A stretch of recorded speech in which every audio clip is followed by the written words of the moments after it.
Hospital Porter's Pride and Dignity, Stop the New World Order. Welcome to Hapanwo TV and welcome to this, another discussion with Rin Michaelis. It's not been long since I did the last one. The last one was about Satanism. Ooh. Well, this one's a slightly mellower topic, only slightly. It's about internet drama. Yeah. In this particular video, we're going to discuss an argument between two YouTubers, quite well-known YouTubers, Blaque and Vaush. Now, if you want to watch just the feature of this particular video without all my waffling and commentary, simply go to the link in the description box. You'll see a link to Rin Michaelis' channel, and just go there and you'll very quickly find the video we're talking about. If you want to keep watching and just watch the video, the entire video is on here. I haven't edited it in any way, so you can carry on watching if you like, and then I'll just tell you a little bit more at the end.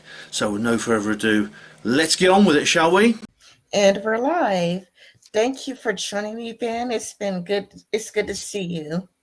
It's good to be back. Thanks, Rin. Thanks for having me on your channel again. Okay, and we're going to go to, let's see. I have a lot of tabs up, and this isn't as simple as Google Hangouts. Yeah, I know. Yeah, it's not as simple, so I had to Do I sound all right? I should be coming through this microphone here. Yeah, you sound fine. Oh, cool. Let's see. I am going to screen share.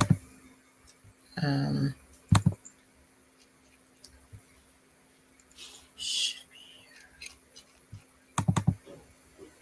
here. Okay.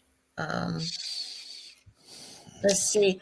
In my absence, several left-leaning creators had risen to prominence, and I was figuring out what I wanted to do when I returned to YouTube. Their content was certainly inspiring to me.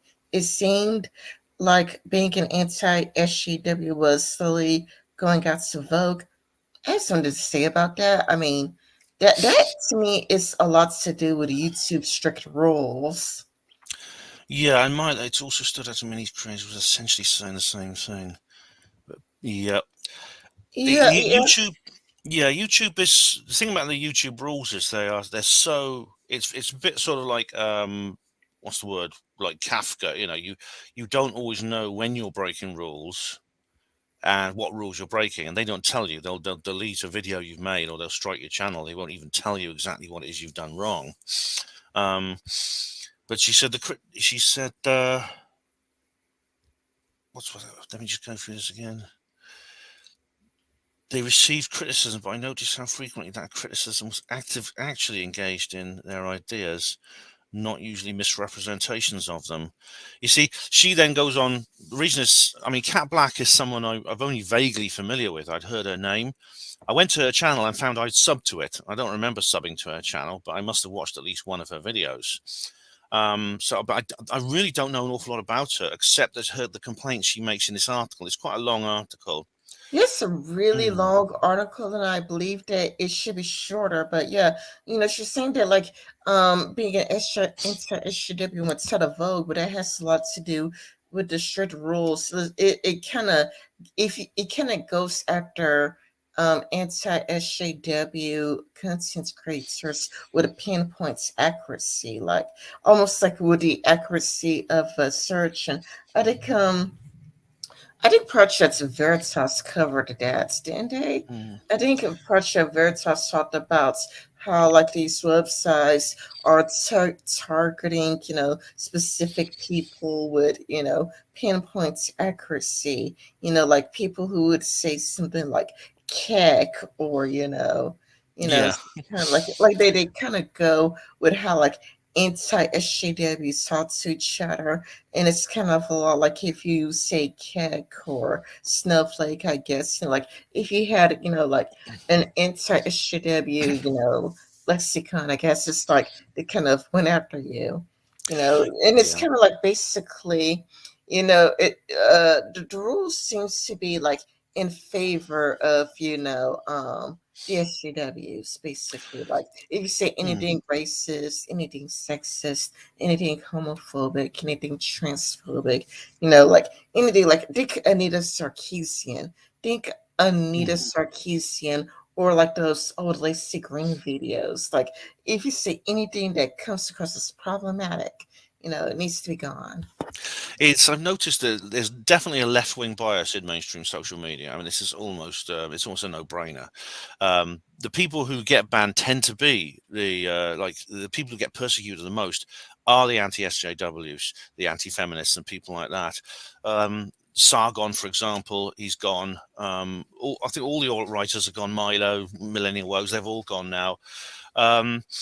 It's not exclusively. I mean, the thing is, like Kevin Logan, I notice has had a bit of trouble, and I think this has probably got a lot to do with the fact that he's very critical of others and quite aggressively critical of other individuals, and as a result, he gets his channel flagged. He's recently been banned from Twitch. I think that is an explanation of why he is very, very pro SJW. He's pro TE, so like intersectional. Anti-turf, in other words. I think the reason though he gets struck down is because of his aggressive attitude to other people. I mean, I should say it explains it. It doesn't justify it. I'm not in favor of anyone being persecuted in this way, regardless of their opinions. What Kat?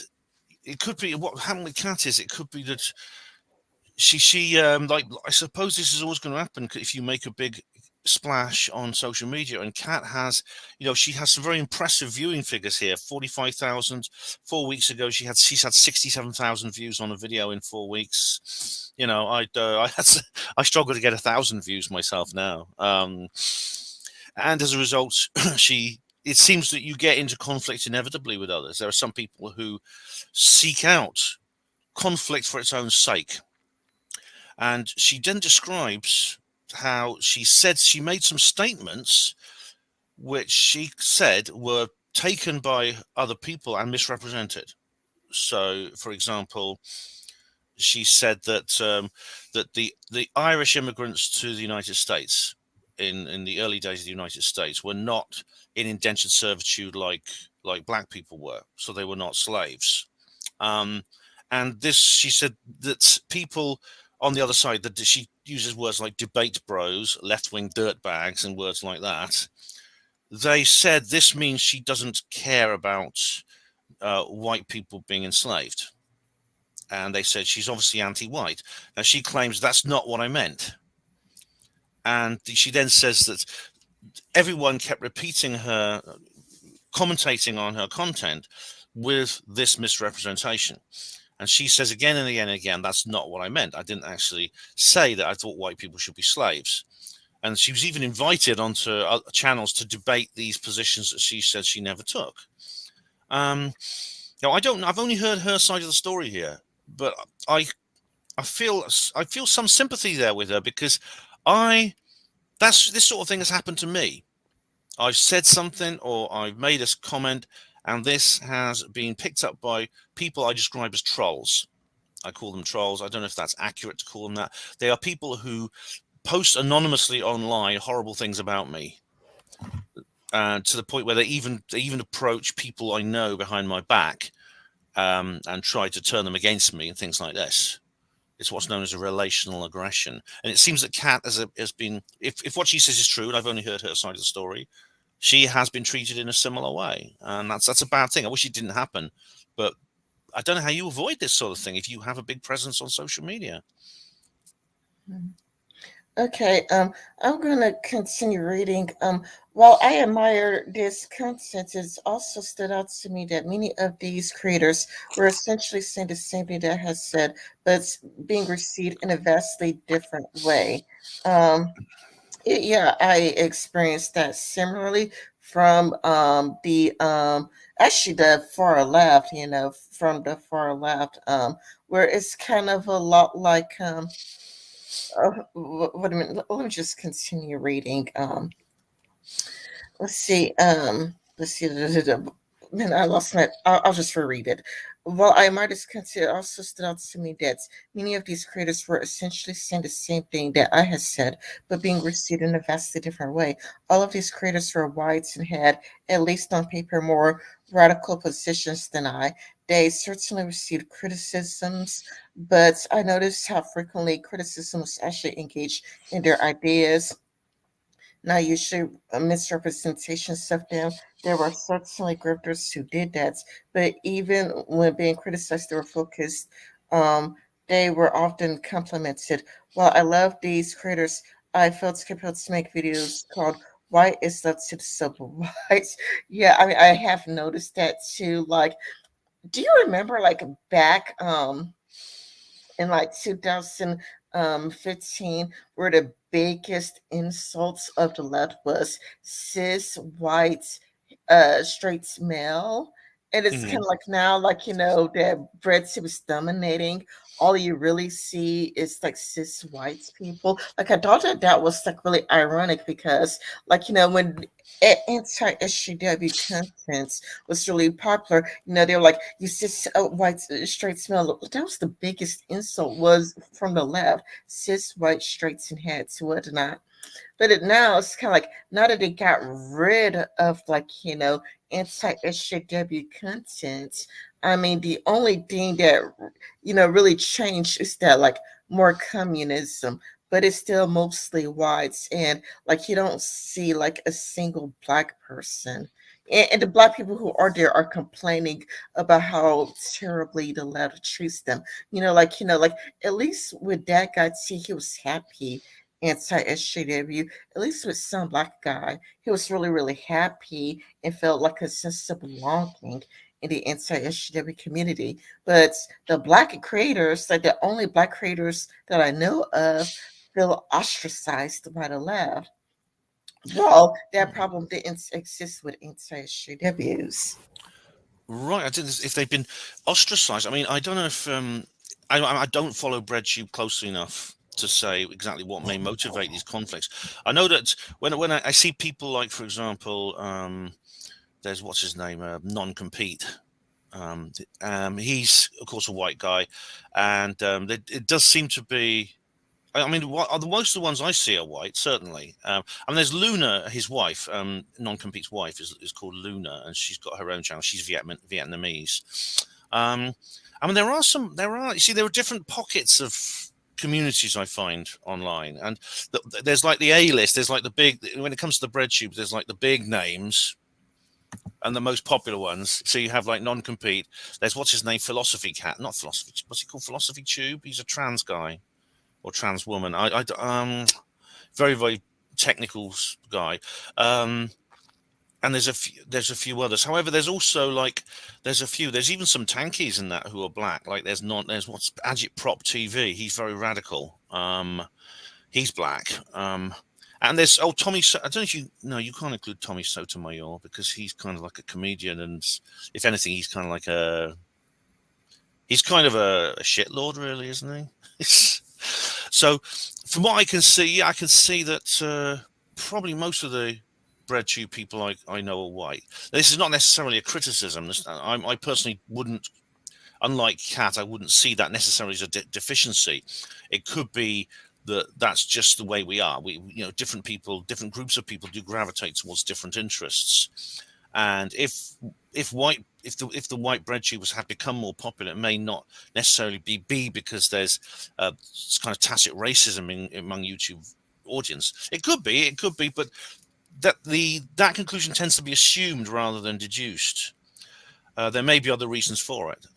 What I would say to anybody, if you just produce the best content that you can, this is what I do. I mean, I'm white and I struggle to get 1,000 views on my videos. I'm definitely shadow banned. My response is simply to produce the best content that I can and get the best audience I can and be proud of what I do. Just be proud of what you do yourself. I think is the best thing to do, Rin. Yeah, but there's something that I wanted to comment on. Let's see. Like, because there's some dishes specifically that I outlined. Well, I admired this content. It also stood out to me that many of these creators were essentially saying the same thing I had said, but received in a different way. Received in a different way, and I wanted to comment on that. Let's see, like I experienced the same thing from the online lab. You know, when there was Sargon and Vernaculus said something, it was received better than me. Like they actually had their ideas targeted. Like people actually would go like, okay, I'm going to target Sargon's ideas specifically. Targeting the ideas itself was important, while I was basically told that I was incapable of thinking and that Sargon was my daddy. And this is from the online lab. So, like, you know, the online lab engaged with me and engaged in Sargon in totally different ways. Like, how come with Sargon, they actually went after Sargon's ideas, and particularly but wait, how come with me they didn't go after my ideas? They just going to tell me that I'm incapable of thinking and that Sargon was my daddy. They just going to assume that I get all of my ideas was from Sargon when we are totally different people. Like for example, me, I've never been banned off Twitter when Sargon got banned like 3 times. Twitter, you know, and it's never ever been assumed because you know we deviate from someone that me and Sargon actually have differences of opinion, you know. Mm. It's very frustrating because different creators will sometimes come out with the same ideas at the same time, and this has happened to me a lot too. I've come out with a certain idea, I've made a deduction of some kind, only to find that another more popular creator or another bigger creator than myself has come up with the same thing. And there tends to be a little bit of there is definitely like a pecking order where the big content creators tend to get looked up to. People will put comments on there hoping they get a like or a reply. They tend to be they tends to be a bit of is it rude to say ass kissing? I don't know if that's not, I don't know if that's too rude or not or fair, but that's what it looks like to me sometimes. I myself, I mean, I'm my own level of creation is, it's not, but I'm satisfied with it. But I sometimes I get the feeling sometimes that if I had been somebody else, or if I'd been in a different position in terms of my popularity, I'd get a different treatment. As it is, you know, I get people saying I'm stupid or calling me names. It doesn't bother me much. I mean, I'm a tough guy. I'm a big ugly ex-hospital porter. I can take it. I try to make a joke out of it, but I sometimes think that they'll come onto my channel and be really really nasty. They'll go on to another lady. There's this other lady I know who's talks about similar subject to me. I won't name her, but the same people appear in the live comment sections in my videos and in hers, and they will be polite to her and nasty to me. And it's sad that that's the case. I mean, Kat. You see, the thing about Kat is later on. I mean, she starts talking a little bit more about her dealings with Vaush. That quite shocked me, and Yeah, I I took think that might have mostly. something to do with it. I might have something to do with her attitude. Yeah, I took screenshots of all the things that that were interesting. You know, that's the way like you know the audience could read along because her article was really long, and I thought some of it was redundant. Ironically, the fans of these creators would come to the comment section of that video and say that I was simply jealous of the success of white creators. They overload what was said and assumed that my videos was an attack against them. Many of them didn't even actually listen to the video in full. That is the problem with YouTube, I Mm. would say. And so the Yeah. creators I spoke about as their audience to hear what I was saying. I resented the idea that I could once again devote all this time to clearly communicating my thoughts, but the only way they'd listen is if my work was first presented to them by a white person. Mm. What? It No, felt, sorry. it felt like rather it was misrepresenting me or hearing me out. Viewers couldn't process my work until a white person framed it for them, and that was extremely hard for me to handle. I couldn't I couldn't believe that despite clearly naming and stating my issues, that people still believed what I was complaining about was clouds. What confused me about that accusation was I was very much struggling with the idea that class should be a goal of political conversations online. This feeling has made the phenomenon of the leftist streamer quite confusing to me. So she's saying that that they would listen to the same idea if it came from what she says here, a white person, but not listen to it if it came from her. It It could all be. depends if Mm, she name dropped. I don't know. I don't watch her videos, but I do know that if fans feel like you are attacking their favorite content creators, then it's kind of a lot like if they take it personally, more personally than if you criticized them. Fans could be, because I noticed that like when Vaush criticized Drake, he got bombarded with downvotes and nasty insults. And I noticed that when what's her name? I forgot her name. Oh, Lily Simmons. When Lily Simmons, her old YouTube name was Gushin Gang. When she criticized Drake, she got bombarded with downvotes and nasty insults. yeah. And she was like really nice and polite about it. And Unfortunately, it's you could be as polite as you like. That people, if people start a hate mob against you, they will twist your image and they will drag your name through the mud to make it look like you're someone you're not.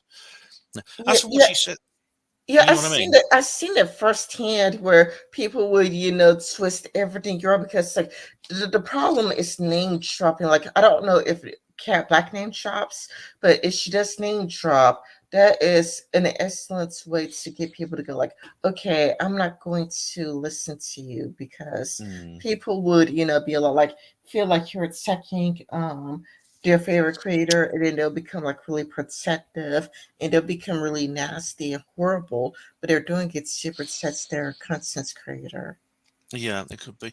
Now, what she says in the actual statement here? She said that they would listen to the idea if it came from a white person, but not from her. I think you could put it another way, which is they would listen to it if it came from a bigger, more popular debate bro than me, and that those people just happen to be white. Whether they're listening to it because they're white or they're more likely to listen to it because they're more popular. It depends, because you could get into a kind of a bit of circular logic here, where most debate bros are white, therefore most people will listen to the biggest, most popular debate bros. But are they popular because they're white and they're not willing to listen to non-white people? I don't know, because I'm looking at Cat Black's channel. She's a full-time YouTuber. She has, how many subs has she got? She's got some. I don't think. Oh, she's got 452,000 subs. She's got almost 500,000 subs. Um, and like I said, I must have watched at least one of her videos because I've subbed to her, but she's getting like 75,000, 153,000 views on this. I wouldn't call her this is not really being kind of ignored or people aren't listening to her. I would say if she's getting this level of attention, her profile must be quite high. If she's getting those numbers, she's had that number of subs, including myself, and she's getting videos, and she's getting videos with that number of views, and so. I wonder. You see, later on, she says something really quite extraordinary, which leads me to believe she may be a bit scorned. Should we go on to that, or do you want to? Do you want to go on to that now, or do you want to perhaps cover that later? We could cover because it's like I have taken numerous Mm. screenshots, but I didn't get the whole thing because I left out the things that I thought were redundant. You see, she gets into an argument with Vaush, and Vaush is he's quite a Oh yeah, bombastic, I covered argumentative that. person, and this leads to. It's nothing wrong with saying this. She's saying it publicly. This leads to a kind of relationship where there's flirting, and indeed, it appears they may have sent each other naked pictures. I mean, she describes him as having an unimpressive penis. Pardon me, but that's what she says.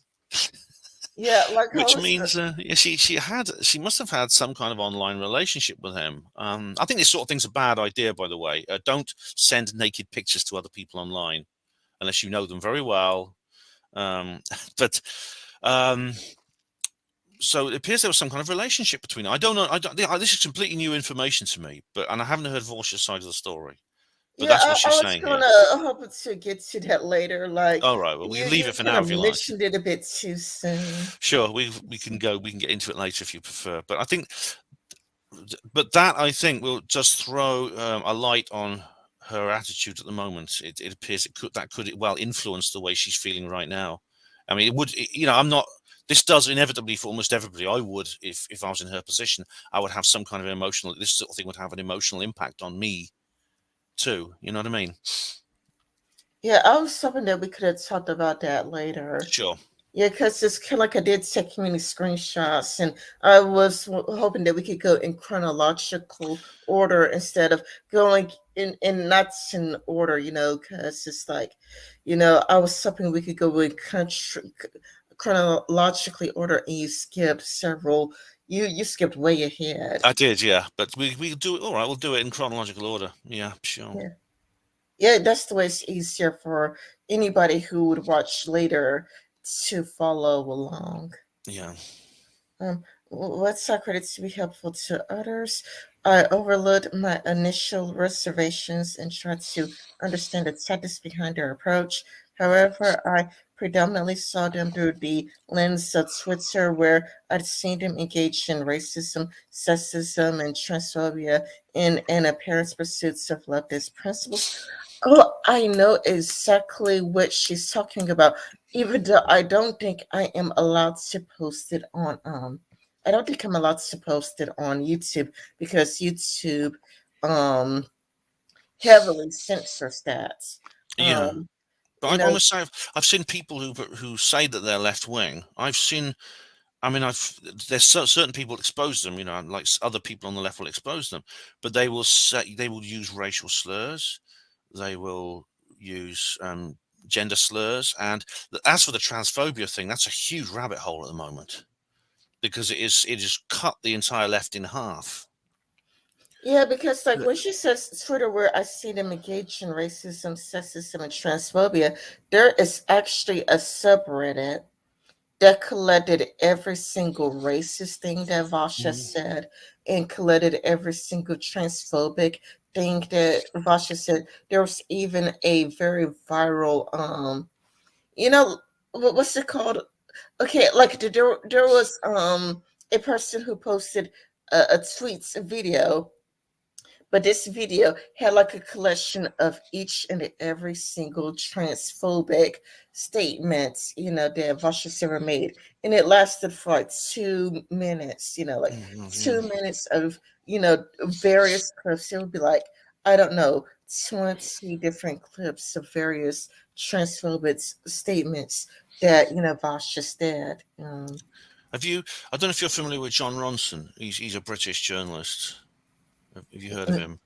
No, never heard of them. He's written a lot recently um, about people's behavior on the internet and about how that there's a lot of sociological study and psychological study about people's behavior on the internet, and there's even something called social media narcissism, and this is basically a state of mind people get into where they become incredibly angry with on social media, and then they go into a kind of manic fit where they start behaving in a grossly antisocial way, in a way they wouldn't in real life. If they met people in real life, they wouldn't behave like this. And it may be connected to the fact that there's no direct contact with the person you're abusing. It's very cowardly, actually. I think in some people are motivated simply through cowardice because they can abuse somebody with impunity. You can't punch someone through a computer monitor. You can't do that. So you are separated from the person you're abusing, and they can't really retaliate, especially if you're bigger and more powerful than they are. And so you get and then they this kind of cruelty, this cruel side really comes out of them. They do things and say things they would never in real life. And I think I've seen this everywhere online. I really have. I've been the targeted of myself. I mean, luckily, I'm a pretty robust person, but they sometimes they will target people far more vulnerable than I, young girls on their own in their bedroom and things like that, and say the most horrible things. They'll threaten them. I've seen people collecting threats of death threats, threats to rape somebody, threats to torture and mutilate somebody, threats to plant a bomb in their house, threats to kill members of the family, things like that. I've seen these things targeted at people. Rebecca Watson, for example, the skeptic feminist. She had all this. She was sent pictures of dead bodies by people who could never ever behave like that in real life. What's right? It's sick. I mean, I wouldn't do that myself. I would never ever treat people differently online than I do everywhere else. But they do this sort of thing all the time. And BreadTube is no exception. They suffer from social media narcissism as well. And it's sad. I just think it's sad that happens. I don't know why they do it, but maybe it's like it's the suppressed school bully attitude, I think, maybe. Yeah. I was told repeatedly that whatever I interpreted as bias was simply technical. When I said this didn't seem very left leaning, I know what she means because it's kind of a lot like I still remember back in 2015, where it's like the biggest insults or, you're a cis white straight male and none of that. But I remember Anita Sarkeesian. I remember like Lacey Green, and I remember like Bearings videos to Christiosity and Christy Mitzers, and I remember all that. This didn't seem very left leaning. Their audience would browbeats me with very Jordan Peter-esque demanded I watch their 10-hour long live stream to understand the full context of what he said, You gotta be like realistic, I would say. Like, you gotta be realistic of how many people would want to sit through a very long live stream. Like, this is the reason why I don't watch Vaush, but it's also the reason why I don't watch Cat's Blaque. I don't watch either one of them because it's like their live streams are way too long. Like, if you want somebody to listen to you, I mean, I would say like it should be a short form of video, but it should be at least the highest you should go should probably be 30 minutes if you want to be listened to. Yeah, and Because obviously, even I would even see people on the left complain about ContraPoints videos being way too long. Like there would be people on the left, people who would call themselves communists or socialists or whatever, people who are like part of, the people, her audience would complain that her videos are way too long. And it's like, if you want people to listen to you, try not to go over 30 minutes. yeah, I think if you are going to make a video that's much longer, you have to accept that the only people who are going to watch that are the people who are your diehard fans, the people who really do like what you do, and they're willing to listen to you for long periods of time. If you want to meet new people, you have to produce short videos for them to watch, just which are short, sweet, and get directly to the point. But as now, I have a very low opinion of tactical bias. I think it is simply an excuse to be a bastard and get away with it. I've seen it on both the left and the right, and they say, "But no, we're just the pendulum's just swinging the other way a little bit. Don't worry, eventually it'll settle in the middle." And what are you talking about? You're abusing somebody. You're being cruel and unpleasant to somebody in a way you would hate to be treated like that yourself. And then, to me, I think it's just a cop out to say tactical bias. Yeah, like I've seen the anti-SJWs do it first, and then after the anti-SJWs did it first, then I'll see like what's his name, David Sherrod's copying that tactic and using the tactic against the anti-SJWs. Then like Kevin Logan would use that sort of aggressive tactic. Then Vaush is kind of a lot like, well, they would go like, well, it was really well, people listen to anti-SJWs. People listen to them. So it's kind of like you see David Sherrod first. That's the first person I saw doing it. And you also see, or actually, I think, Kevin Logan was the first time I saw somebody do something like that. Then more and more and more people would copy the anti-SJW tactic, but against the anti-SJWs. And like nobody liked it. Nobody liked being the victim of that sort of behavior. Nobody likes being made fun of because of their appearance. Yeah, you mix that up with social media narcissism, and it's a quite toxic cocktail. which I feel sorry for the people who are on the receiving end of that, whoever they are, if they are not able to defend themselves in any way. You see, I actually once challenged my abusers to a meeting. I actually said to them, "We'll meet up. I'll meet up with you or somewhere. We arranged a date and a time," and they didn't show up. Obviously, for a 14-year-old bedroom feminist, that's not an option. And so, when you get into this. When you get into this kind of recrimination, because there's a huge amount of recrimination, it's got a lot to do with identity politics. And now both the left and the right play identity politics, and I think it's inevitable that for every action has a reaction. So every time the left play an identity politics in some way, the right will return with identity politics. Indeed, so there's a kind of tit for tat ID poll cycle that's going on at the moment, and again, this can lead to a huge amount of recrimination where each side will feel they're hard done by, each side will blame the other, each side will employ tactical bias and justify it. But it just causes more unnecessary conflict. It causes a breakdown of dialogue, and very little progress is made, unfortunately. Yeah, I agree with you. Like, I agree with you. Like, for every action causes an equal and an opposite reaction. It's kind of a lot like, like the debate me bros were originally the anti-SJWs, where, when Andy Worski used to be an anti-SJW, he would always invite the leftover for debates and whatnot. And then now you see,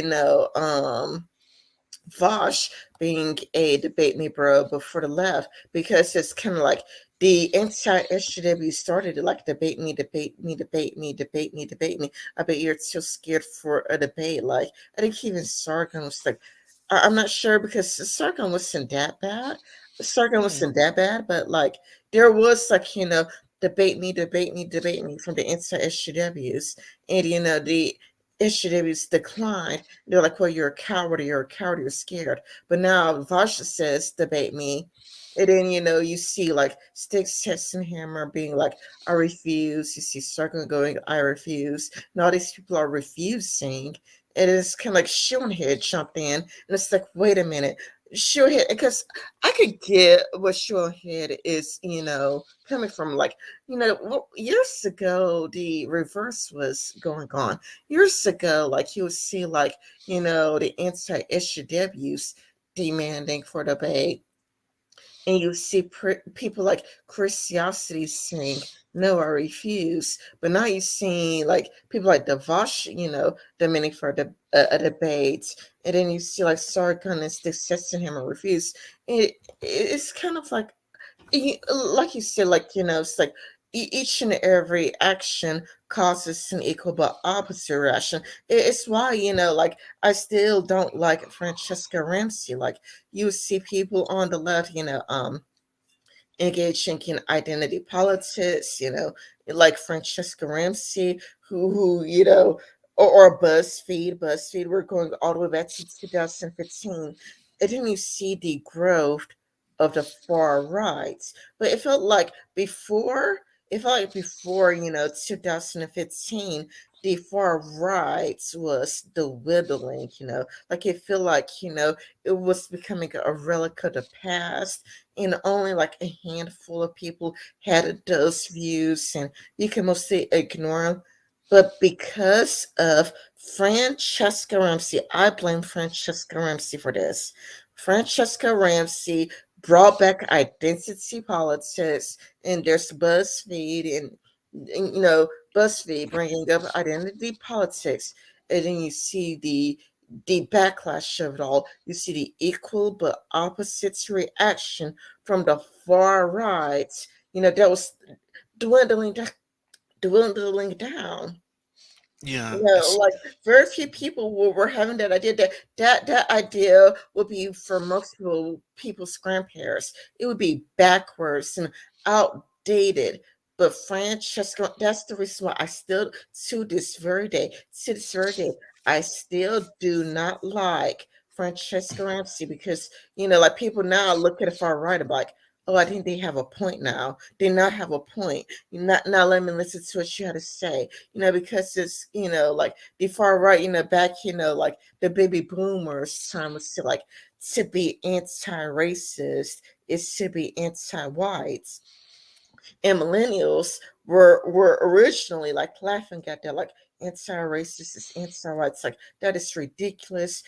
That's stupid. We're not going to listen to you. But then, like, look at what Francesca Ramsey did. She, gave the far rights a valid point. Yeah, and she's not the only one. It's a lot of people who listen to the far right content creators who are mostly off mainstream social media now. They'll say their biggest complaint is, I'm fed up with all these people like Christy Winters, for example, going, oh, white people, yeah, white people, things like that. And you see that is anti-white to say things like that. And they say, well, so I'm going to listen to these content creators who will not only support me and provide a community for me, but also will provide an explanation of why this is happening. Very often the explanation is not correct. And it involves things such as tactical bias of their own kind. And either way, it ends up in a little kind of like a little echo chamber, a little bubble of people, a community. And I've seen that everywhere. I mean, I think this is kind of what Cat Blaque's main problem is here. But it would help actually if there was just people calmed down and spoke to each other more, and you got like a proper debate in a form that there used to be perhaps in the pre-internet days, where people would actually have to sit around a table in a pub or something and look each other in the eye when they're making their points, rather than knowing there's hundreds of miles between you and it's just a picture on a monitor and you're tapping on a keyboard. So I think actually, I hate to interrupt you, but okay, I noticed that when Temple debated Vaush in person, Vaush was significantly nicer. Well, right, I've not seen Vaush do an in-person debate ever, so I don't watch him regularly. I mean, I've got better things to do, quite frankly. But that would be interesting to seeing him in the same room. I've noticed others. What you just said rings a bell, actually, because I've seen other people. In fact, I've experienced this myself of being with somebody I know online, and they've been much nicer to me online, much nicer to me face-to-face than online. I've even met up with people at conferences who blocked me. They blocked me on social media. And I bump into them and I say, oh, hello, Ben, how you doing? And we shake hands. It's like, yeah, it is. I think, unfortunately, the divisions we have at the moment between each other do have an awful lot to do with the internet and the fact that we socialize online so much. It doesn't mean they can't be overcome. It doesn't mean people can't. There can be a code of conduct when you're online, which you can agree to adhere to. You see, whenever you refuse to debate someone, this accusation, oh, you're a coward, you're going to be proved wrong. That's every single time. It's almost a reflex response. But I don't know many people who won't debate people because of their opinions. I know a handful, but very, very few. Usually it's because I don't like the way that person behaves. That's it. Like, usually when people like, I refuse to debate you, it has more to do like, the way the person behaves, like, when I was talking to Christianity, it would be a lot like the reason why she doesn't want to participate in the basis, because she feels like she's been taken way out of context and misrepresented. But when it comes to the reason why Stick, Sex, and Hammer doesn't want to debate Vaush, it's because she feels misrepresented. Over and over again, the idea is like, you're going to misrepresent me. Like Christianity was like, hey, I don't want to be an embarrassed shaman because he's mean to me and he misrepresents me. But you see the inverse, like you see like Steve Sesson's Hammer and Sargon of Akkad go, I don't want to go to Vaush's channel because he's mean and he misrepresents people, and it makes me think of the Bible. The Bible says, treats your enemies the way you would want to be treated, and I think that there is a point to what the Bible says about treat your enemies the way you want to be treated, because it's kind of like especially like, sure, if you are a nobody over the internet, then your impact is going to not really be anything. Like if you have 0 followers, you're not going to have much of an impact, or 10 followers. But if you have, a large following, and like, it's kind of goes like every action has an equal but opposites reaction. The moment you do something to an opponent, the people go like, well, you keep doing this to us, so we're going to do it to you to see how you like it. Kind of like, like the anti-SJWs for the debate me bros. And then it's like, okay, you keep wanting to debate us, we're going to prop up Vaush because you keep demanding for debates. Or it's kind of like how people from the anti-SJWs kept dog paddling smaller people on Twitter. It's like, okay, you do this to us, so we're going to prop up, take down MRAs because you did to us, you made it fair game. You made it a fair game when originally, like from talking to people on the left, they originally just wanted to be left alone. They originally just wanted to, be left alone and do their videos in peace. It's like, like the platform is speaking up for the both of us. Why can't I just express myself, But, yeah. Yeah, it's what you describe is kind of like is known as the golden rule. I mean, it is in the Bible. It actually predates the Bible. It appears in ancient Greek philosophy of ethics as well. Do unto others as you would have them do to you. And it's a very, very good rule, and it could it could de-escalate so much of the problems we have here. Another thing that would de-escalate is in the cycle you've just described. If somebody was simply to say, all right, look, let's just leave it now, shall we? That's all they've got to say. All right, we've been attacking each other over and over again. You have the last word if you want. You strike the last blow, and then could we please just stop? That would help. And to do that, you've got to get over the internet narcissism. You've got to put your ego to one side, and you just got to say, let's just stop all this now, please. That would really calm things down an awful lot if that happened. I've been in that position myself recently, actually, with in the last week or so, actually. That's really effective. Like, like I would say to a person, you have my permission to have the last word. And Yeah. then there would be a lot like that would, annoy them. Like when I see you have my permission to have the last word, it's like that would just annoy them. They would just stop speaking. Yeah, that would put an end to the argument essentially, because they'd be waiting for some kind of retaliation from you. I mean, see, Vaush is he's very intense, isn't he? He's like the Energizer Bunny. He can't really stay calm about anything. He just has to be incredibly he's incredibly in your face when whatever he's talking about. He's very, very passionate about it, and he talks and he talks and he gets angry, and he would be a difficult person for me to talk to, I think, for that reason. But for some people like him, I think it's not within their mentality to be able to do that. Someone else has to take the initiative to create some kind of reconciliation. But without that, you have an endless cycle of revenge and counter revenge.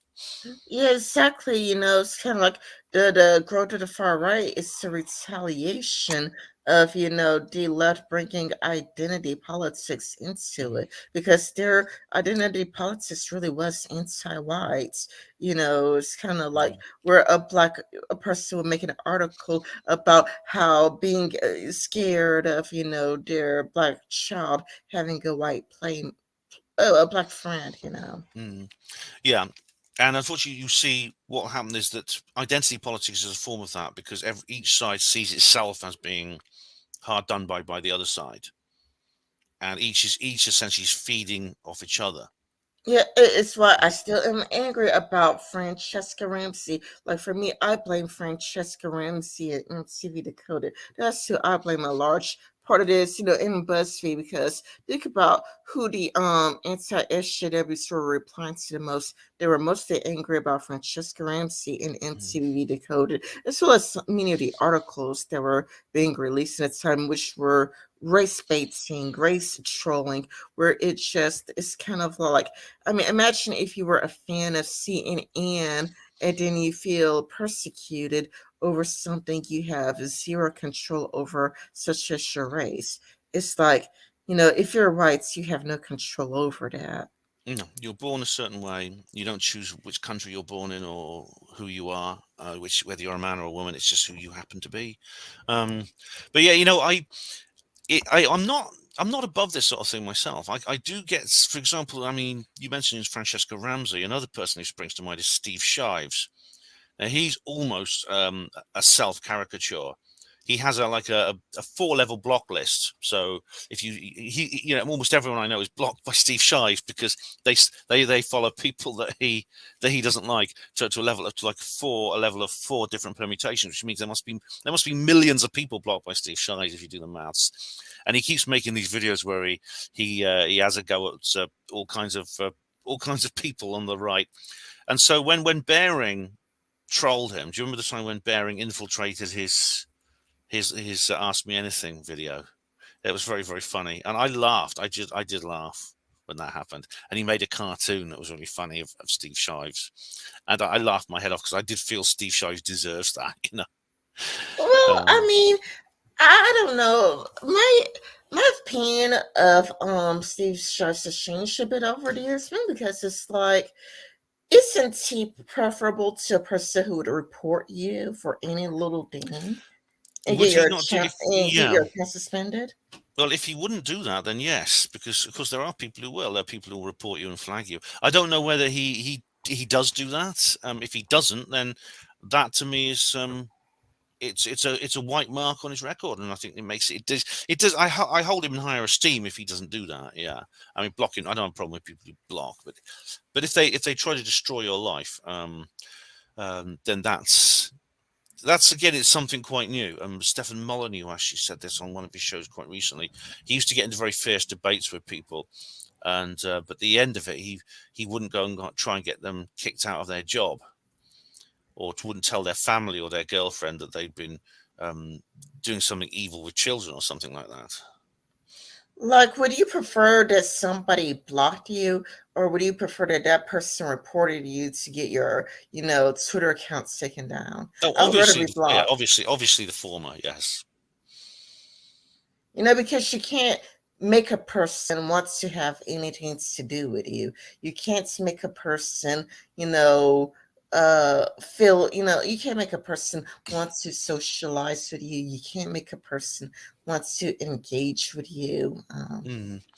I think that people take an issue like, how come you don't want to talk to me? Like, I think it's like, wow, like, it hurts your ego. Like, you don't want to talk to me. I think it just hurts the ego, hurts the pride. But, you can't make a person want to talk to you. But at least they could do is not report your account. Yeah, that's actually that's something of a challenge of my own, because I do tend to take these things very badly when people do that, because I very often I think it's unfair. I mean, this happened recently. I was actually banned from an event, so I went to great lengths to attend anyway, and I felt hurt by the fact that I've been banned. When really it's something I should have just found a way to shrug off. Most people can just sort of shrug off and say, "What the hell? I'll move on." And so that's something that I myself have to deal with, I think. Yeah, like it would be different if you were a huge fan of Steve Shives and he blocked you. But what I've noticed is that like many of the people who are blocked by Steve Shives don't even like Steve Shives. So it's like, if you don't even like Steve Shives, then what does it matter that somebody you don't even like or respect block you? If you were a huge fan of his, then that's a different story. Like, I feel empathy for people who are like, I'm a huge fan of Steve Shives and he blocked me. Okay, then like, like you have a point there. But if you don't even like him or respect him, then what difference does it make?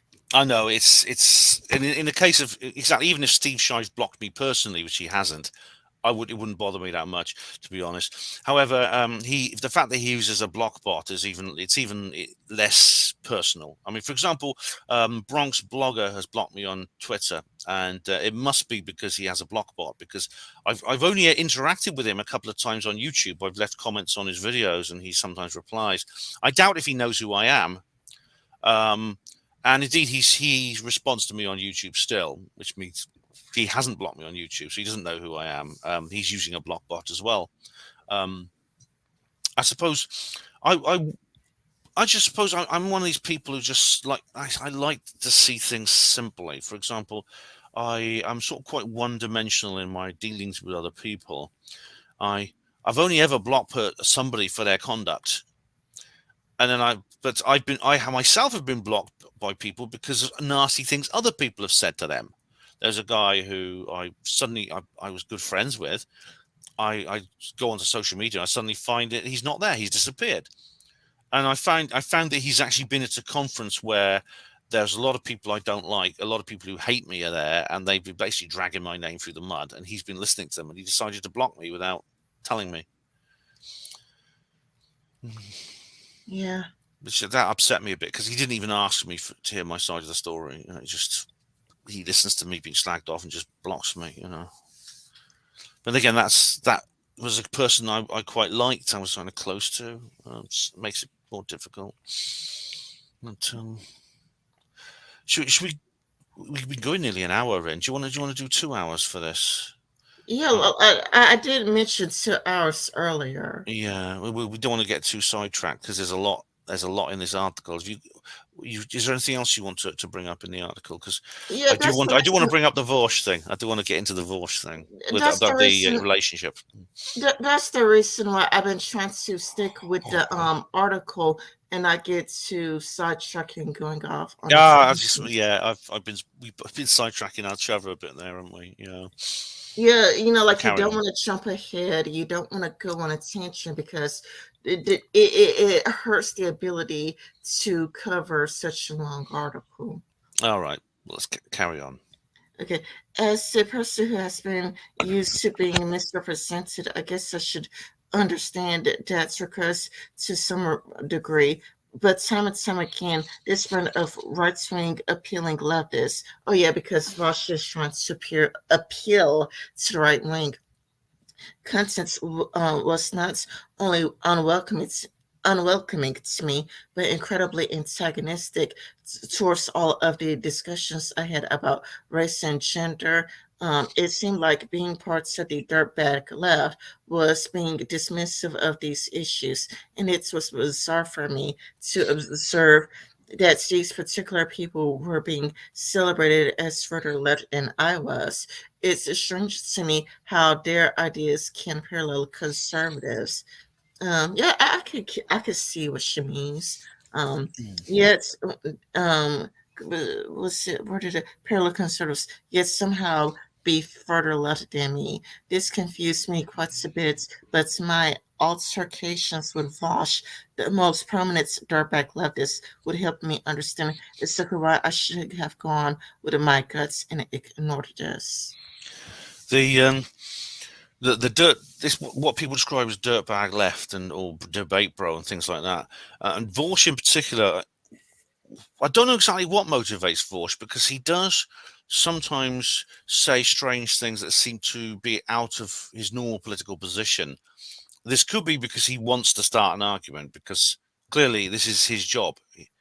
He is essentially a bit of a drama queen, really, isn't he? It could also be because the left itself has gone down different alleyways. For example, a lot of these debate bro people and especially a lot of the bread tubers are what's known as class reductionists. So in a sense, they're like classic Marxists. They think that racial ID poll is a distraction.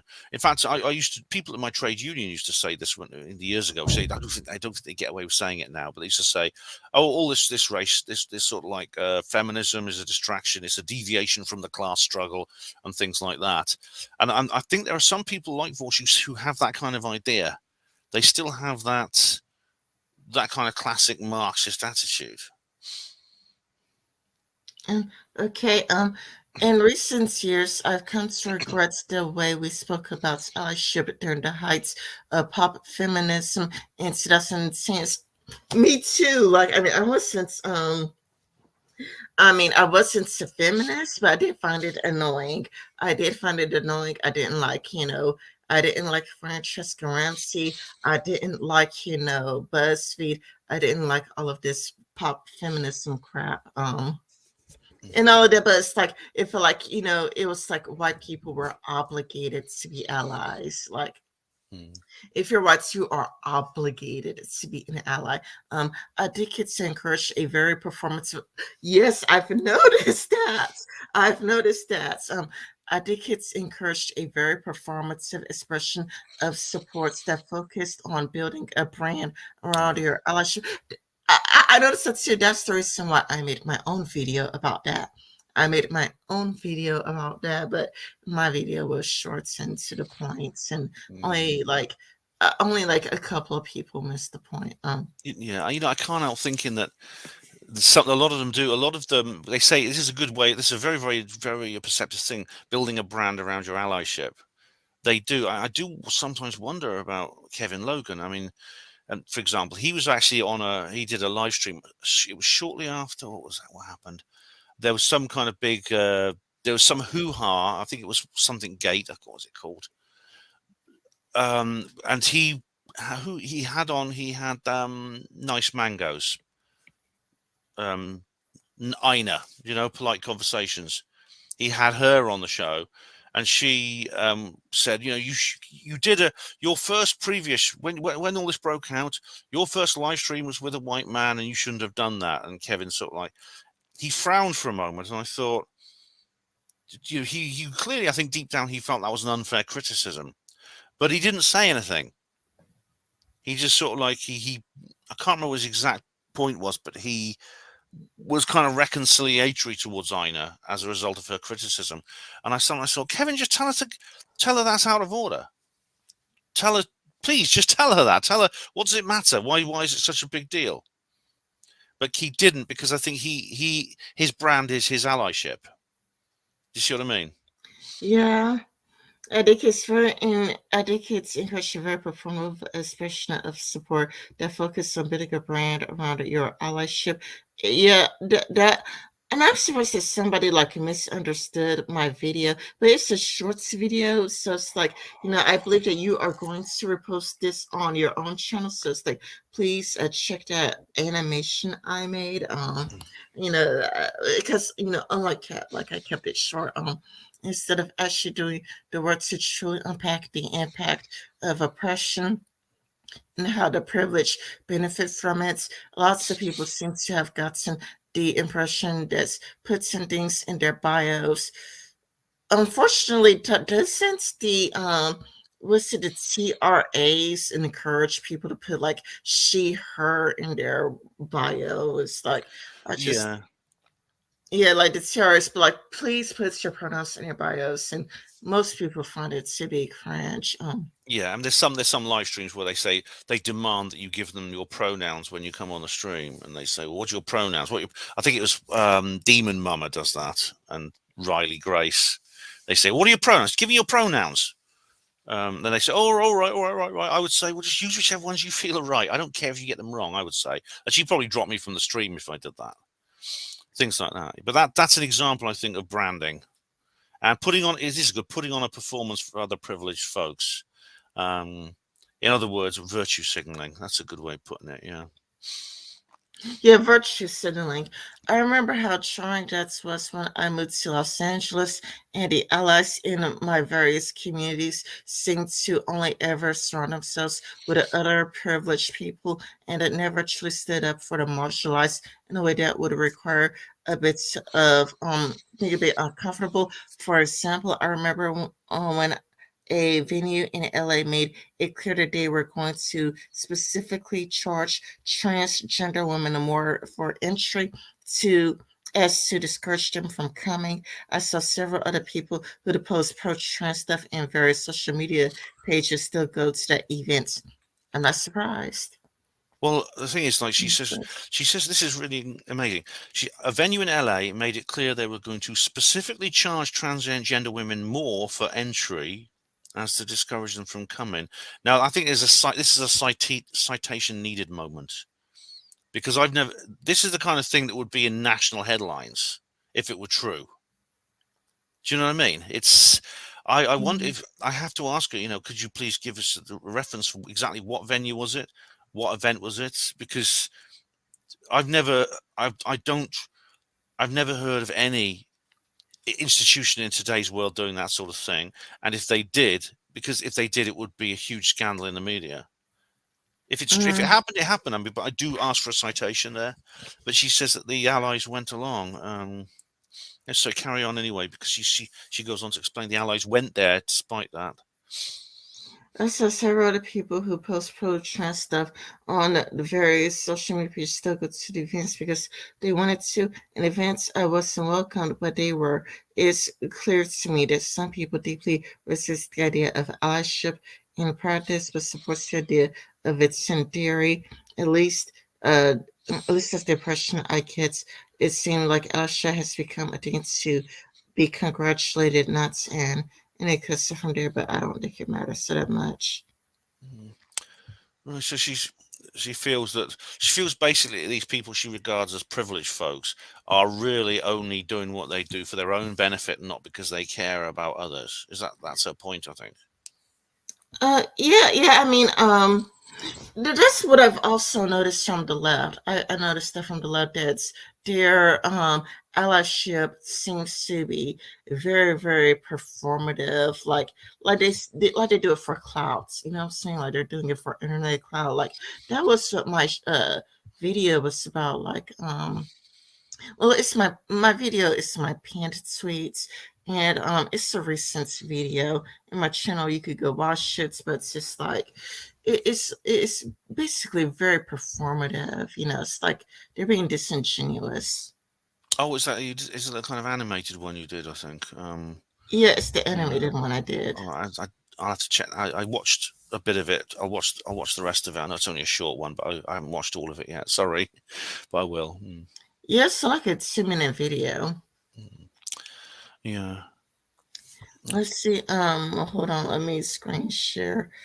Give me a sec.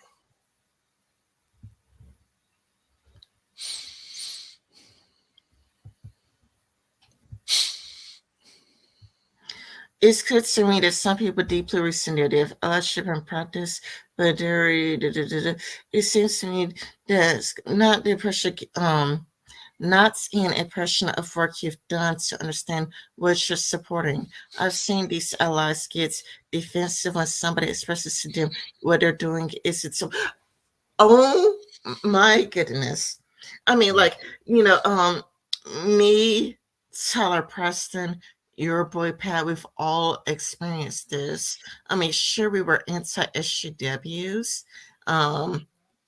Sure, me, your boy Pats, and Tyler Preston are all anti-SJWs, but it's kind of like they do get very defensive when you say that what you're doing isn't helpful. The conversation shifts immediately from trying to address the issues they're coming to be against, and it becomes all about exactly. They have a very narcissistic way of helping. It's basically humble bragging. It's basically humble bragging because it is a very narcissistic way of helping. Yeah, I'd say to people in this position, it's not a kind of thing you want to do. It's if you really feel a certain thing, then do it. But this left-wing virtue signaling is a waste of time, and inevitably, you see, you sometimes get a response like this because someone will say you're allied with, will say, well, you're not being very helpful doing this particular thing.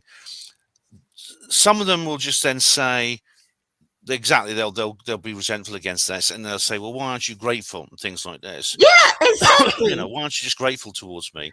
Exactly. But I mean, I don't know what these particular individuals, they'll sometimes say that this criticism is unjust.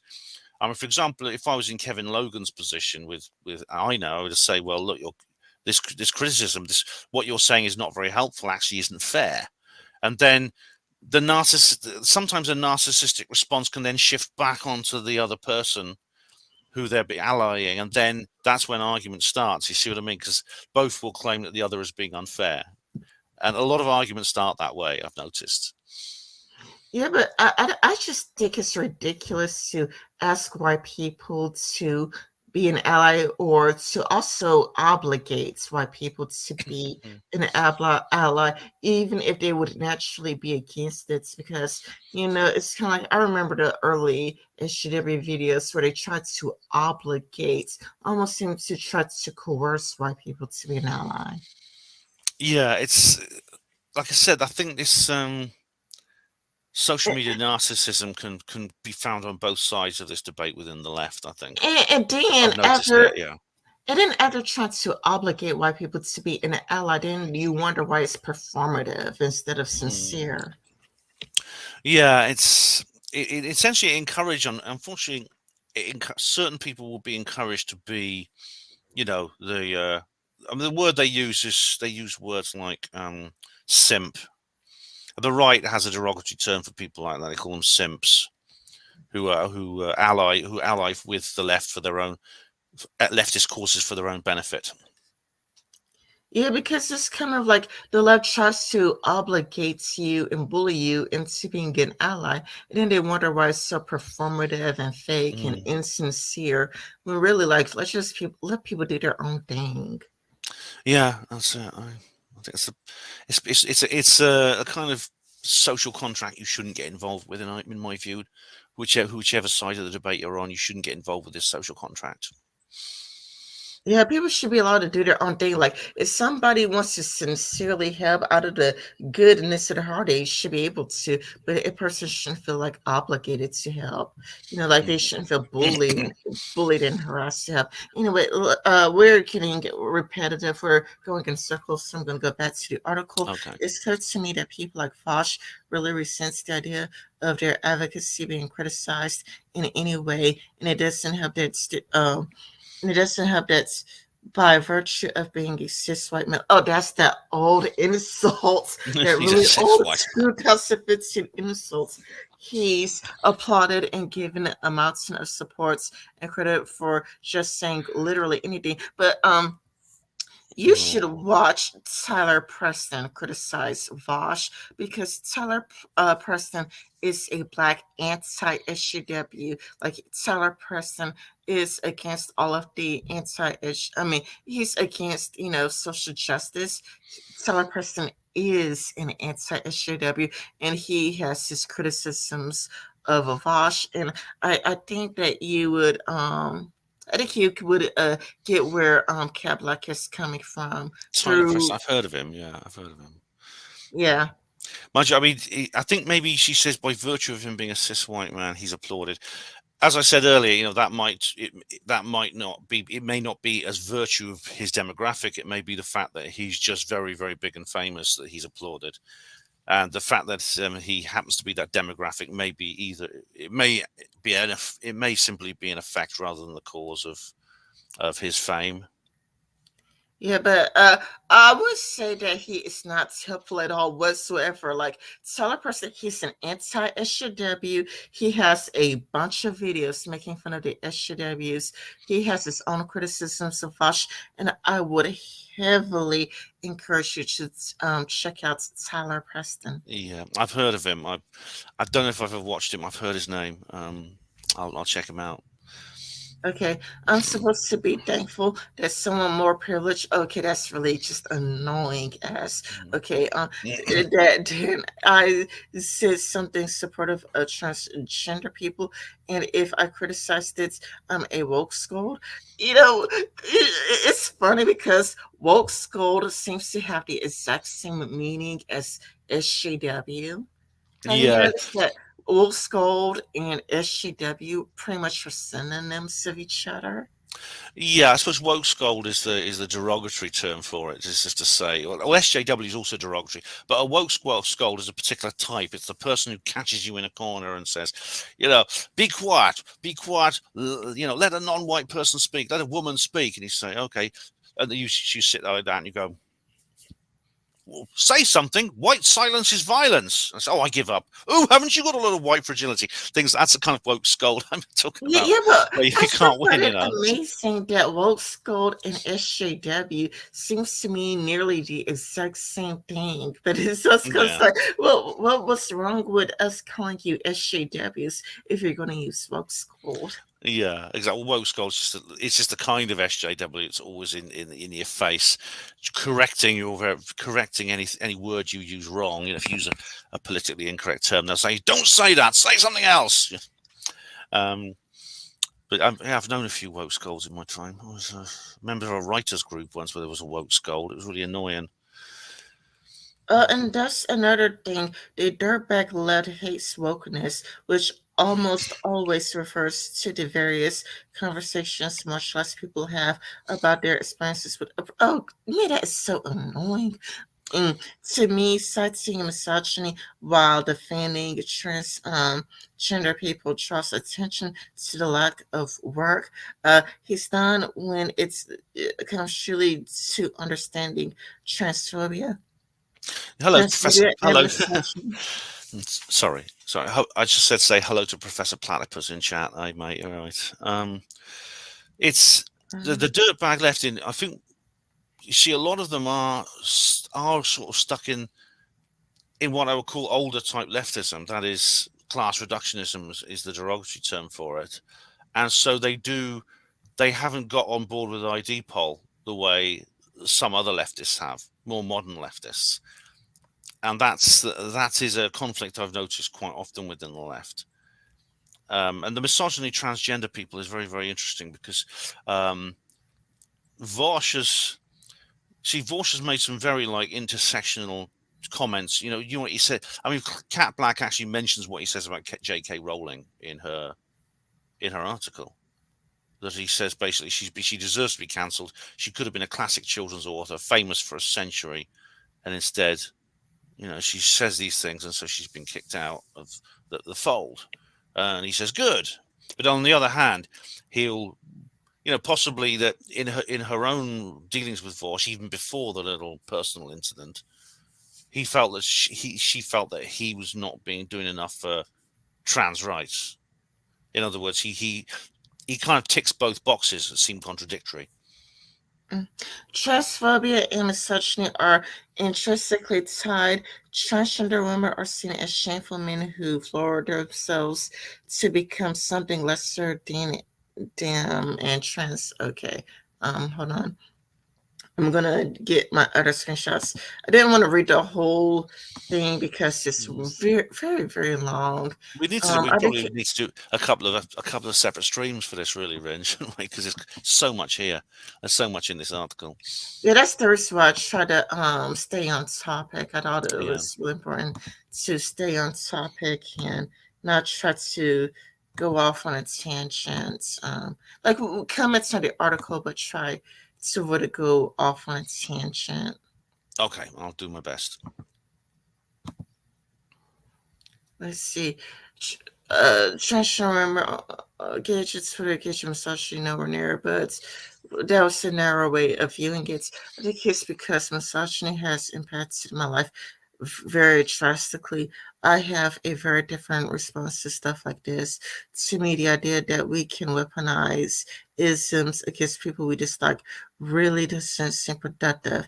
It seems like fighting against one problem while creating. Yeah, I noticed that. Like I've noticed that. Like for example, the trans community cost me like a turf like all of the time, but then they would, call me a bunch of ableistic slurs that they would, take shots about my mental health. Like, they would basically be calling me like the R word, or it would be like calling me like an idiot or moron. So it's kind of like, but it's like if you are, to the left and a feminist, aren't you supposed to fight against ableism? Like, isn't that one of your progressive goals?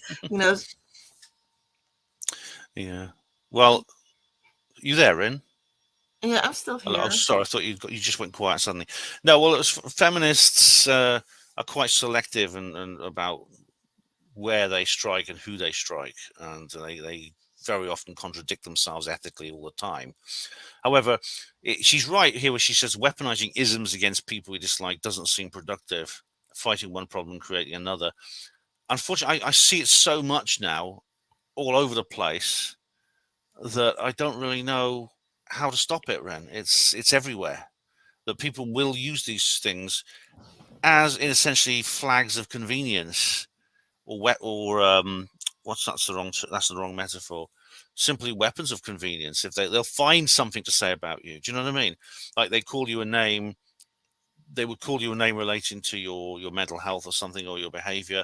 If they can't do that, they'll find it. There'll be something else. With me, it's often they say I'm overweight, and they'll call me overweight, and they use various slurs for people who are overweight, things like that. The problem is the hypocrisy of it all. Like, they are against fat shaming, but it's kind of a lot like, then it's kind of like they would suddenly support, fat shaming if you're part of the wrong group. It's like, it's like how they would call me a turf nonstop, and I would get like all of these sweets calling me a turf, but then they would just, basically, call me ableistic slurs and whatnot, like particularly the fans that take down MRAs, or it's kind of a lot like, they'll be against fat shaming, but if you are a conservative or an anti-SJW, they'll suddenly think that fat shaming is suddenly okay. Yeah, it's indeed. I've seen it so much. It's a pity that, yeah. Yes, so it's kind of, you know what they reminded me of? They remind me of the pick and choose Christians. Yeah. It's a very religious sort of thing in a way. I mean, some people have compared it to a cult. It's a kind of religion without God in a way. Yeah, it is. I understand it's being said in a cathartic context, even if I still disagree, but I didn't understand it in the context of advocacy for transgender women. Oh, I've had this conversation with Lapis, who's a trans woman, but when I do try to get her to talk about trans issues, she didn't seem all that interested in talking about trans issues. So it's kind of like, if so even though I thought that Lapis would have been a good guest, if she's not interested in talking about trans issues, I can't force her to. Some people don't want to go into it in detail, and it may be because, I mean, when you put yourself out there the way we do, it's actually you're facing quite you're facing quite a lot of adversity. You put yourself in a position where you could face a lot of adversity. Not everyone wants that. Yeah, but it's kind of like I took a screenshot. Well, I didn't take a screenshot. I found a screenshot of Vaush saying something like, "Women be quieter and stop apologizing." Challenge, but what's it? The mantra, or like the motto of the leftist: "Trans women are real women." And trans people have been fighting to be included in the word women. Oh, this is a tweet. This is a tweet. All J.K. Rowling had to do was shut up, and she would have almost been uncritically beloved for a century. Women, be quieter and start apologizing. Challenge. I don't know exactly what the context is for that, but he's telling women be quieter and start apologizing. Challenge.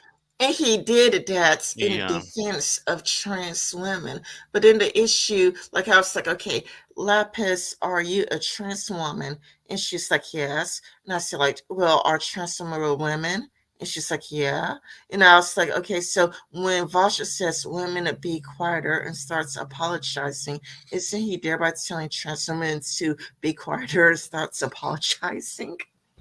I'm not sure exactly what Vaush meant when he said that. I know he seems to be pro-intersectional. He's very critical of the TERFs. But think of it this way, like if he says women be quieter and starts apologizing challenge, it would if he believed that trans women are real women, then he would in effect be telling trans women to be quieter and starts apologizing. I suppose, yeah. This is. I suppose this is one of the. It's one of the contradictory things the left sometimes comes out with. Like, But So Vaush well, made what it are clear. women? What are women? That there's even like a judge on the Supreme Court now who won't answer what a woman is. She probably won't last for long because Nah, and then on the other hand, you have like when a woman got murdered here in Britain by a police officer, suddenly we were back to two genders again. It was women and murderers, things like that, which kind of to me seems contradictory. I mean, as a non-leftist, I can look into it from the outside and commentate as in a non-partisan way. But I do find it, even if I was within the framework, I would find it hard to marry these two, I think, oxymoronic ideas, because they seem to not to fit together logically. yeah, like so if Vosh is gonna say, women be quieter and starts to apologize and challenge, then like he is in effect telling trans women to be quiet and starts apologizing. That is, if he views trans women as real women, which she clearly doesn't, because he said that in defense of trans people. If he'd said cis women instead of just women, Yeah, what would have happened then? Yeah. if he said cis women be quieter and stop apologizing challenge, or J.K. Rowling be quieter and starts apologizing challenge, or TERFs be quieter and starts apologizing challenge. But instead he said women, but that excludes trans women. So he is excluding trans women in the term women. Could be, yeah. No, that's what he did. That's the Yeah. reason. That is the reason why Cat Blaque written this article. All right. That Yeah. is the very reason why Cat Blaque written this article in the first place. Is because when he said women, he excluded trans women. He didn't I say see. cis women. He didn't even say like TERFs or J.K. Rowling. He said women, but he used the word women to exclude trans women, because he could have said, as you said, cis women be quieter and start to apologize and challenge. But he said women, but he didn't use women as in a word that includes trans women. Which is Yeah. why Cat Blaque is complaining in the first place. It could be simply implied from the context that he meant, TERFs or cis women who are anti-trans in Yeah, but any way. that is the And reason why Cat yeah, Blaque is complaining, and the the reason why ContraPoints is well, complaining. the thing is that it's possible. Like I said, after reading this article, I get the feeling that, yes, if I could play amateur psychologist, her opposition to divorce may come from their personal relationship, which we could maybe get into, because I was quite shocked to find she had this personal relationship with him. I don't know when the right time is to bring this up, where it fits in, if we're going Yeah, if we go this yeah, but we're chronologically. going off on a tangent, which Yeah. makes it harder to get through the Okay. article. Yeah. Um, I'll have to finish about 4 o'clock, and it's maybe we haven't given us enough time. We haven't given ourselves enough time, but so sorry if I've held us up, but carry on. I understand it's being said in a Cardet context, even if I still disagree, but I didn't understand it's in a context of advocacy for transgender women. I had a well-rounded conversation about his ideas, and it's reached its natural conclusion. I mostly ignored Twitter for the rest of the evening. Then late at night, while I was waiting for my boyfriend to get off work, I got to the Reddit message from Vaush.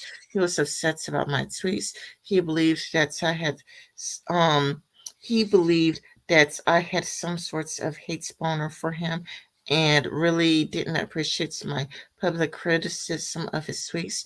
Frankly, I was baffled because I didn't understand why he'd care. I was having an objective conversation about his ideas, not him as a creator. My thread didn't include personal attacks, nor did it encourage people to attack him. It was quite the opposite, but he was convinced. Once again, what such can be taken at face value. There was some spoken sinister nature be needed my words. Thing about Vaush is, though, he tends to overreact. That's actually within character for him to do that. I don't know if you've noticed, but he often goes through people's criticism, and I think he overreacts towards what they're saying. It's not just Cat; it's everyone. Oh, that's the screenshots that I had for that I took it from the and I posted in the group DMs, but I stopped Mm. posting on the DMs because I didn't want to annoy people. But I tweeted about it more. I had to switch to my tweets, but I think you only have like 30 minutes left. Yeah. See, I do want to get into this because it's very important to see this through how I would feel if I had a personal relationship with somebody. And she did have a some kind of sexual relationship online with Vaush. She says this. What did you think of that? Um, I think the cat black.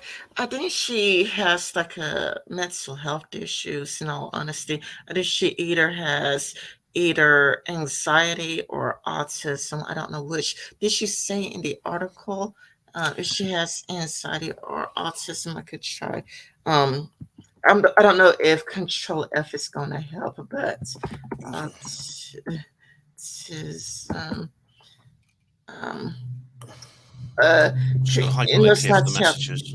it's not helping, but it probably because her article is too long for it Mm. to catch. But She has but a she put it in a zip file. It's on a hyperlink. And I'm not actually read these messages, but what she says is that she has she's used the word sexted. Now that just means sending or erotic messages to each other. And from what I gather, let me read through this again. They exchange pictures of each other in which she says he has an unimpressive penis. um, yeah, I think she has mental health issues yeah. because she's like, why do people think that I'm obsessed with Vaush? But then she just writes things like that. When it's kind of like, shouldn't it be kind of obvious? Like, if you like go into all of these details about, something that most people would consider to be private, if you're going to go on and on and on about him in that sort of way, shouldn't it be obvious? That's why I think she has like autism, because it's like she can't really seem to comprehend how she is seen from the outside. Like, it's like, that's the reason why people on Twitter like Cat Black says that she is not obsessed with Vaush, but then spends all of this time talking about him. And she's like, no, Yeah. no, no, I'm just trying to make a correction. Like, I want to correct all of it, but then it's like, well, I'm thinking like, does she has like autism or some sort of anxiety disorder, like some sort of disorder where she cannot like comprehend, like, don't people who suffer from autism, not be, aren't they incapable of telling like what is and isn't appropriate to talk about? It's a lack of social skills. Very often they have. They're not necessarily unpleasant people, but sometimes they sometimes appear to be tactless. Autistic people. I Yeah, don't know specifically if Kat has a condition, but she's clearly very, very intense in this article here. I was quite shocked what she said about Vaush. I haven't looked through these. I've just only just now clicked the hyperlink. I haven't looked through these messages, but she said she essentially had an online sexual relationship with him. This is going to be very emotionally intense. To have a relationship with someone in that way is always going to affect your judgment, whoever you are. It would affect mine if I was in that position. If for example, if it was my ex-girlfriend um, doing a certain thing, I would behave very differently. I'd react very differently to it as I would if just an ordinary person was doing it, someone who wasn't my ex-girlfriend. And the fact that I did have a sexual relationship with it is going to affect my thinking towards that person, whether or not you have autism or not. And this is why when I read this, I did question a bit whether had influenced Cat Black's assessment of Vaush. well, Whether what Cat Black did get into like why she brought it up. Well, let me try to play the audio. um I don't know why she would share these things with people. I mean, I hope she hasn't shared the pictures. I don't want to see Vaush's oh well, you're talking what a information. video is playing. Sorry. I could try screen sharing. Let's see. That's the way you could see me click on the video. Maybe it doesn't help when I don't screen share, but screen share. And I think the name of the article will be Blaque in the City. Um, let's see. Is it Blaque in the City? Uh, I hate this. This is not as easy as Google Hangout. Wait a minute. I think I found it. I think I found it. Got it. Okay. Yeah. Let me try to click play. Let me see. About that. Yeah, Vaush, pretty much exactly what Cat states he's into. All right, are you guys ready for the mildest hot take in the universe? Okay. Super idpol, like lefty black women who are like really condescending to white people in terms of their ability to engage in political discourse. Love fucking white dudes. It's the exact same reason that racist white guys all watch interracial porn to jerk off to. It's the exact same thing. It's identical. There's no difference. It's literally the exact same goddamn thing. It's true. I'm sorry, guys. People who have like racist thoughts tend to like weirdly fetishize like interracial race shit for like probably reasons they should be more critical of. If any of you people think that this is like controversial, then I genuinely wonder why you think. Do you think, for example, that black people and white people are like fundamentally different species? I didn't know if you were able to catch that. I did, yeah. I actually watched it earlier as well when I was reading the article. But yeah, I think maybe he's speaking from experience. Yeah, like Cat Black could just help his point by, like I think she is has autism, but she actually ended up helping his point. Like like hey, like he just made like a quick, brief statement, like, "Hey, she's racist, that she has the hots for me," and then she just starts all of that, and there's like nothing in her head to got her like, "Hey, maybe it's a bad idea. Like maybe I should just be, like maybe I should just leave it alone, or maybe I should just be a lot like like maybe to something like that, maybe to like what Vaush said, it probably would have been better to have just left it alone. Like, Yeah. you said about, I'm just going to leave it alone. I am not going to respond to it. I'm going to ignore it completely. It's possible that what she's trying to do is she may be actually literally be trying to embarrass him. This could be her objective. I mean, I think it's a bad idea getting involved in these kinds of relationships. If you can't meet somebody, then don't, for goodness sake, don't do anything like online sending messages unless you really can trust that person. Don't ever do that, because you could get in the most awful trouble, because they might be recording things, they might be screenshotting things. All these pictures, these intimate pictures you might send, they might try to exploit that by using that to attack you, by publicizing things that you don't want publicized. Yeah, I just think she has like mental health issues. Like, I think it's just autism. I do have more screenshots, but I know that you only have 20 minutes left, so I didn't know if you just wanted to end it here. We could go on for a bit longer if you want. I mean, I'm going to have to go at 4, but there's still 20 minutes if you want to go on for a bit longer. Rin, Okay. if you've got any more screenshots you want to discuss? I had to go to my profile. Okay. And I lost so many followers. I don't know what. I don't know if it had. Well, usually when I lose followers, it's because it's usually because the accounts follow me get suspended. Yeah, I mean, I find, my followers suddenly drop occasionally, and I'll get a few more, and it's not all of them are real people. A lot of them are ad bots and things like that. So I wouldn't worry about. I mean, it's all about the interaction. If you're getting good interaction from others, that's the main thing. You've got like a core of people who will support you, or will follow you, and are with you. Oh, I don't have that many more screenshots to go, so we might be able actually to get them all actually, Oh, cool. because I only have like a little bit more to go, like a little bit more. So it should be here. Yeah, because it's like we've already, let's see. We've already did that one. So this is Yeah, is Is this in your DMs? Because I can go to your DMs now. I didn't understand No, why the not. conversation needed to happen to begin with. Let's say we went over everything and he convinced me that his tweets wasn't that bad. My question wasn't how he felt about it. It was about how transgender women felt about people who use misogyny to advocate for transgender women. We already covered that. Yeah. He was not the target audience of my post. Trans women are J.K. Rowling's main targets, but I got the impression from his conversation he resented blah blah blah. Transgender women sharing her inputs about the efficacy of his advocacy. Once again, the fact that he was saying anything was apparently enough, and I should appreciate it and stop complaining. At a certain point, he told me that he was a better advocate for the transgender community than I have ever been.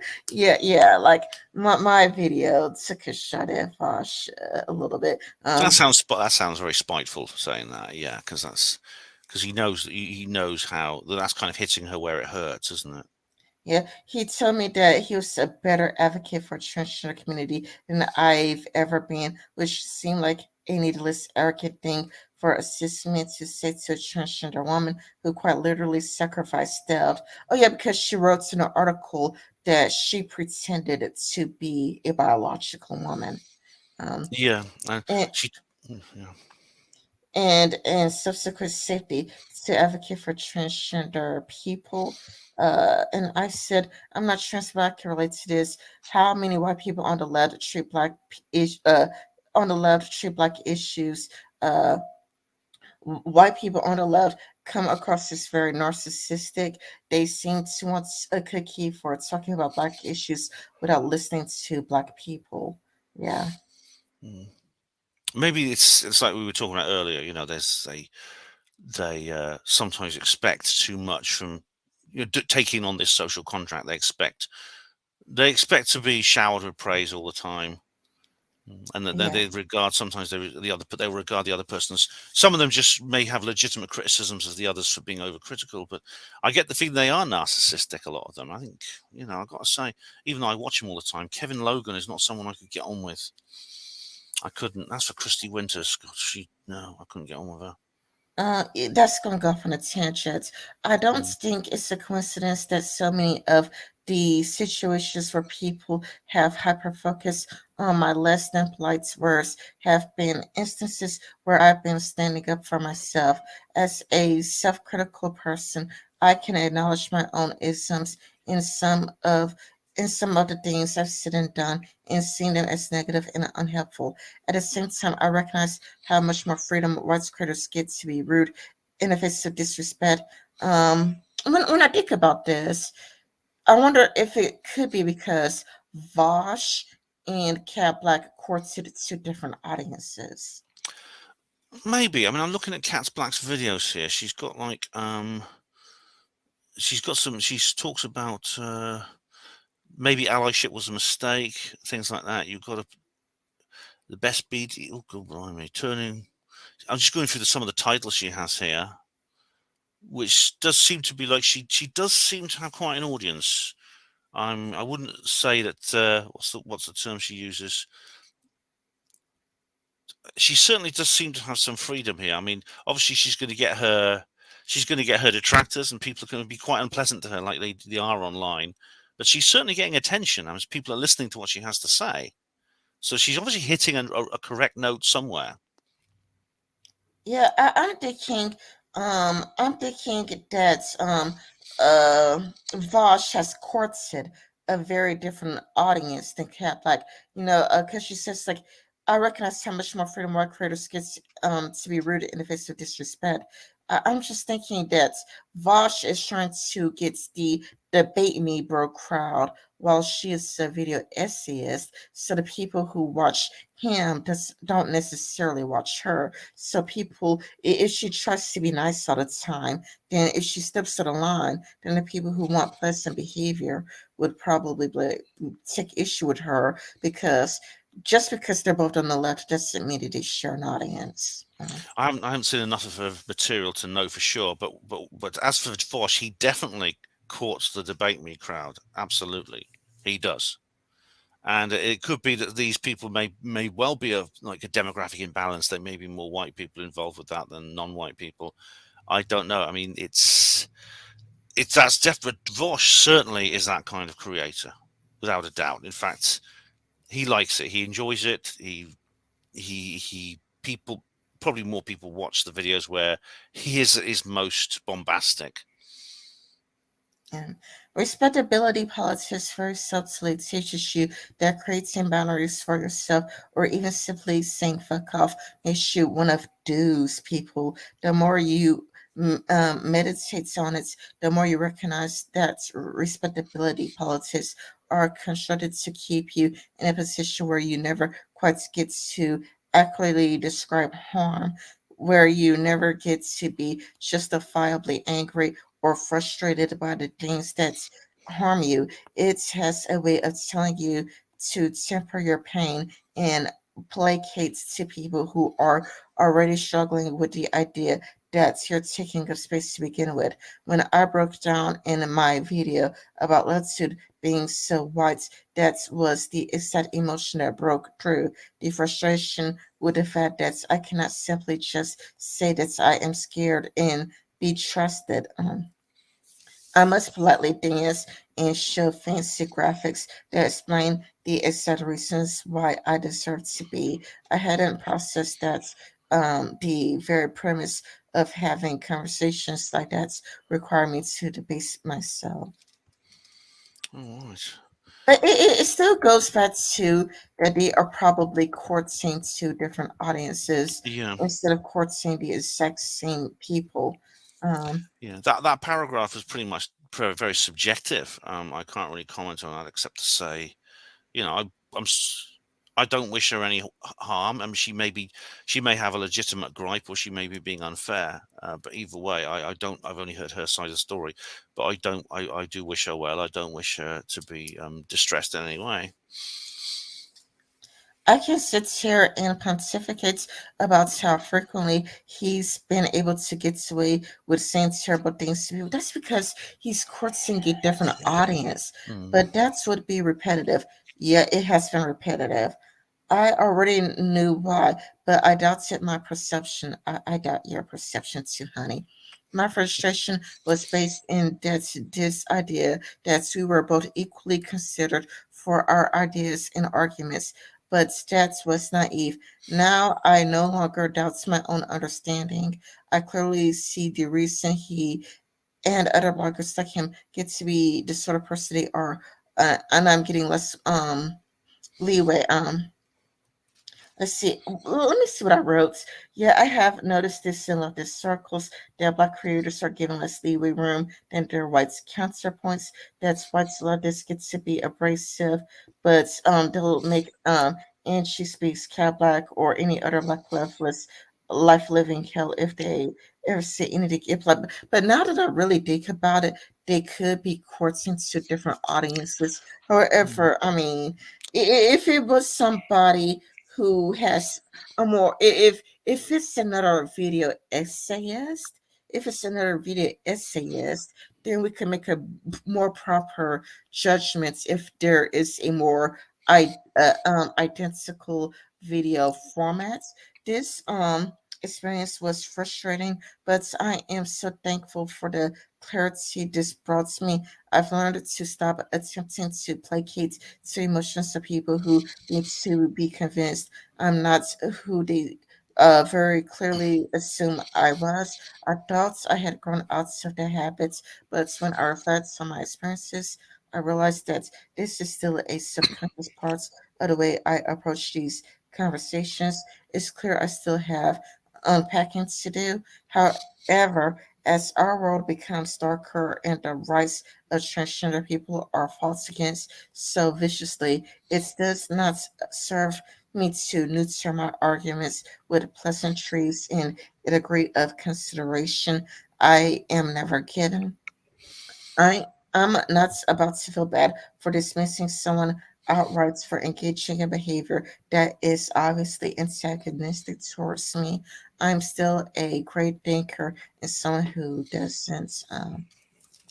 Yeah, and that's the end. Like I think that's the end in general. It's nearly. It's very close to the end there Yeah, yeah, because that's the end of my okay, screenshots. that's almost the end of the article. She just sort of sums up after that. It's it's it's clear that maybe she she can't be in that kind of world that Vaush is in. She can't be a part of that. Yeah, because And it's like why would I couldn't either. I mean, why would anyone? I don't know why some people would want to be. Quite frankly, it's got nothing to do with race. It's just the kind of person that he is. It's the kind of it's the size of his audience and the kind of his audience, like you said. yeah, it's like actually Cat Black has more subscribers than Vaush. Does Vaush she? only has he only has 400K subscribers, so Cat Black actually has more She's subscribers. beaten him slightly in Most terms of- of subs. Yeah, she's beaten him. Yeah, but Yeah, they are clearly. I mean, haven't looked at enough of the material, but they're clearly very very different. But they had this argument, which then led to a kind of like some kind of a sexual liaison, that's a bad way to start a relationship. I know people do it, and not just online. I've known people do it in real life. They have a massive hate. They have massive hatred to each other, and they end up sleeping together. I don't know why people do that, but they do. yeah, I don't get it either. I really don't get it, but it's just like didn't she write in her article that she has the hots for leftist spy guys? She mentioned that that they something about yes they love black women or something. I can't remember. Yeah, they're sharing Uh, that, but I I really just think that she has a mental illness. That's what I really think she has. yeah, I would certainly treat her. I would treat her carefully. I would honestly, because I mean, I've noticed. She talks about at the beginning of the article. She talks about her background. She's 31 years old, and she's been like a kind of transgender person. She says since she was a little kid, and she was very lonely. She had a relationship with a man who came from a very traditional Catholic family from Orange County, California, and she was secret. She was very secretive for a while, but then she became open. She sort of became more open about herself. Presumably, the family of this guy didn't like the relationship. I mean, she doesn't say that, but it's kind of implied. She says But something else weird. She says this is weird. She said she went into a shop once, just doing a shopping, and a woman came up and touched her hair, and just said, "Oh, put her hand on her hair like that." A stranger. And she politicized this and said, "Well, that's what white women can do to black women." But I think that's just a weird thing to do, no matter who's doing it, to yeah, whoever. I think it's just weird no matter what because I mean that's never happened to me. A white person never did that to me. I had a little baby grab my head. See, I'm bald. I'm completely bald. And a little baby once, who's in like a shoulder carry, reached out and touched my head once, just a little kind of like about 18 months old, and I just laughed. But I've never had an adult come up to me and do that. I've never had it. I've never seen that happen in a shop where someone of either color comes up and does something like. I certainly don't think it's something she should. I don't see why she's politicizing this and saying white women go around all the time touch. I don't know exactly what she says. White women go and touch black people's hair and they think they can do it. That to me sounds like very odd behavior she experienced, and I think she's maybe assessed it in the wrong way. Yeah, that never happened to me before. Like, I mean, white women have asked for permission to touch my hair. It's kind of like, may I have your permission to touch my hair? Like, yeah, sure, go ahead. But no woman like just straight up walk up to me to touch my hair because that would be weird. It's But a black very odd women thing, have yeah. done. But black women have done it, but they did it to be like mean, like they were yanking my hair. Oh, They no, yeah. were. Yeah, like some people would do it just to be mean and Yeah. ugly and hateful. Because of obviously pulling someone's hair is a form of violence, and especially women do it to each other a lot. I've seen them do it to each other. Yeah, But because to go up to someone and touch their hair, even say, "Can I touch your hair, please?" Why? What? A stranger in a shop. Can I touch your hair? I mean, why would someone do that to Kat? And maybe she just encountered a very odd person, a very strange, eccentric person. well, white women have asked them for permission to touch my hair, but to be fair, I like one of the women who asked, like I knew them for like a few, like, you know, I knew them for a while, you know. I would never go up to a bloody person and put my hand on them in any way. You know, I'd shake someone's hand sometimes, but I mean that's just weird. I think she sounds. Maybe she needs to take time out from this community. I mean, if she's just come off this relationship with Vaush, and so she's going to be a bit. I mean, like anyone who's ended a relationship, maybe I don't know what went on between them. Quite frankly, I don't know what the hell went. I'm not sure I want to look at these messages she's put here. Yeah, it's just I don't want to see them.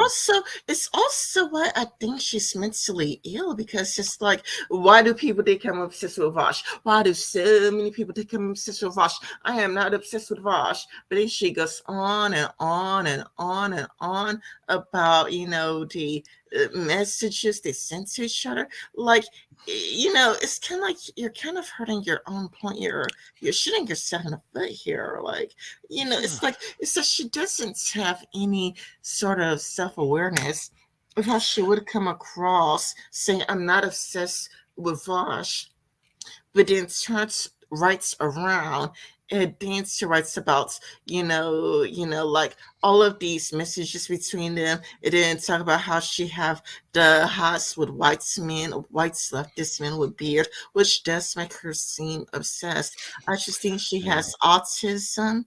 I think she's on the spectrum. I think so. Yeah. I mean, it is obsessive to put it like she's got a hyperlink in this article which is like a Dropbox. She says all the messages we sent to each other are here, and I've just downloaded them to Dropbox. I'm probably going to delete them because I don't want to see, especially if there's photos in there. I don't want to see Vaush's mid-wicket. Quite frankly, I'm not interested. I think it would be disgusting, but that is an obsessive thing to do. It is. Yeah. Yeah, and like don't people who suffer from autism like have zero like self-awareness, and Yeah. you know they're like tactless and have like poor social skills and have the inability to see how like other people would perceive them. Like, you know, like or like, you know, like she could have at least have like an editor, either an editor or a close friend to go like, if you're gonna say that you're not obsessed with Vaush, then obsessing over your DMs is a really bad idea. Like, doesn't she even have any close friends to say, hey, maybe leave that out because it's a really bad idea? Yeah, most autistic people can have treatment and they can have like guidance with things like that. And maybe she needs a bit of that because, like autism, you do generally have, like you mentioned, the word tactless is a good one. They tend not to understand little social mores, so they often behave in ways which are different to how most other people would behave. It's not a lack of empathy. For example, some people compare psychopaths to autists, but it's not. Psychopathy is a complete lack of any consideration for other people, any empathy, any sympathy, any kind of emotions for other people. Autistic people do feel these emotions for others, but they just don't really know how to express them or perceive them properly. Professor Platypus says, my newly adopted guinea pigs, Elon and Muskrats, says hello. Oh, hello. Hello. Those are great names, Elon and Muskrat. Those are great names, Professor. Great names. And you don't have to feel sorry about me. Like, I didn't care when a person wanted to touch my hair. I really did care. Oh, but I did care when that Blaque girl yanked my hair. Now, I did care when that Blaque girl, when there were Blaque girls yanking my hair. It's like, okay, you know, like, that is rude and uncalled for. And you know, like I kept getting the teacher involved because that Blaque girl kept yanking my hair. That's just violent, yeah. But like Yeah, if, that's if just someone violence. if someone came up to me and says, "Can I touch you?" and I say, "Well, why?" My question would be, "Why do you want to do that?" You know, if it's a stranger, I say, "Why?" I so that's odd behaviour, yeah. But I think it's because black women have a different hair texture than white women. they do, yeah. I mean, when I was a little kid and when I first came to Oxford, because I come from I come from West Wales. That's my where my home is. My original home. I used to stare at black people a lot. My parents told me I was only 8 years old because I hadn't seen black people before. Because it was all white. Where I lived, the town I lived in Wales was completely white. So I used to stare at black people, and that was only because I was a kid and I hadn't seen one. And I got used to it eventually, you know. But I was just a little kid. But I didn't go Yeah, and touch people's hair. yeah, it's like we just have a different hair texture than white people. That's right. I used to look at them in the back of class, and I used to go, you know, I used to think that's strange, you know, when I was sitting in school when I first arrived in Oxford. Yeah, but Rin, I'm gonna have to head off. But I appreciate you having me on the show. I really do. It's really good And of you. thank you for having this discussion with me. I am surprised that we were able to get all of my screenshots. I am actually surprised because that was a very long article, and I knew it was going to take 2 hours. I knew it was going to take 2 hours. When you It's said you what- wanted to deep dive the whole thing, I thought, are we going to have time for all this? But we managed to get it. I think we covered I've made some notes here. We've covered everything that was in my notes. So I think we did. We've done pretty well considering we just had 2 hours there. We've covered the main points, I think. See you. Bye bye, Professor. Bye bye. Thank you very much. Bye, Professor Platypus, and goodbye, everybody else. And that was the very interesting, the very intelligent, the very wise, the very judicious Rin Michaelis. And I'm not just saying that. I'm very impressed with her as a non woo-woo YouTuber. Agent Rin, as Charles from Project Camelot called her, is someone I'm very impressed with. Her attitude is very, very good.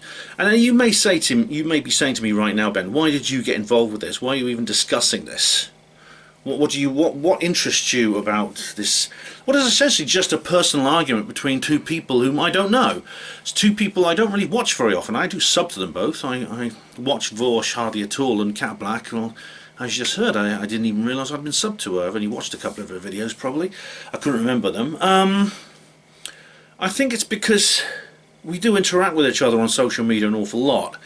And despite myself, I'm interested in the kind of personal animosity that often breaks out between people.